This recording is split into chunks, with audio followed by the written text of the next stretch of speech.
ಕುಟುಂಬದವರು ಕೂಡ ವಿನಯ್ ಸೋಮಯ್ಯ ಆತ್ಮಹತ್ಯೆ ಮಾಡಿಕೊಳ್ಳುವ ಮೊದಲು ವಾಟ್ಸಪ್ನಲ್ಲಿ ಬರೆದಿರುವಂತಹ ಸಂದೇಶವನ್ನ ನೋಡಿದರೆ ಅದರಲ್ಲಿ ಈ ತರ ಪರಿಸ್ಥಿತಿ ಯಾರಿಗೂ ಬರಬಾರದು ಅಂತ ವಿನಯ್ ಸೋಮಯ್ಯ ಬಹಳ ಸ್ಪಷ್ಟವಾಗಿ ಬರೆದಿದ್ದಾರೆ ಅದರಲ್ಲಿ.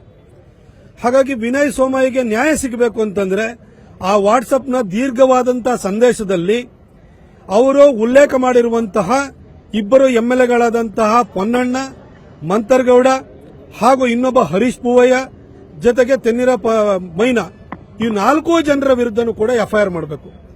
ನಿನ್ನೆ ಬೆಳಗ್ಗೆ ಅವರ ಕುಟುಂಬದವರು ಬೆಂಗಳೂರಿನಲ್ಲಿ ಡಿಸಿಪಿ ದೇವರಾಜ್ ಎದುರುಗಡೆ ಕೊಟ್ಟಿರುವಂತಹ ದೂರಿನಲ್ಲಿ ಸ್ಪಷ್ಟವಾಗಿ ಸಬ್ಜೆಕ್ಟ್ನಲ್ಲೇ ಉಲ್ಲೇಖ ಮಾಡಿದ್ದಾರೆ ಈ 4 ಜನರ ಹೆಸರನ್ನ.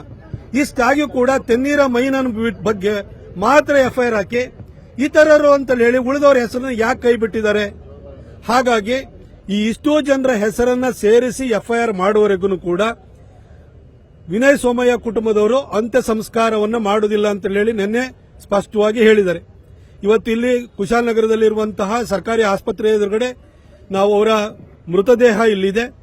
ಇಲ್ಲಿಂದ ತೆಗೆದುಕೊಂಡು ಹೋಗಬೇಕು ಅಂತಂದ್ರೆ ನಿನ್ನೆ ಪೊಲೀಸರು, ಬೆಂಗಳೂರು ಪೊಲೀಸರು ಅವರೇ ಅಶ್ಯೂರೆನ್ಸ್ ಕೊಟ್ಟಿರುವ ಹಾಗೆ ಕೋರ್ಟ್ಗೆ ಮೆಮೊ ಹಾಕಿ ಎಫ್ಐಆರ್ನಲ್ಲಿ ಈ ಉಳಿದವರ 3 ಹೆಸರನ್ನು ಕೂಡ ಸೇರಿಸಬೇಕು.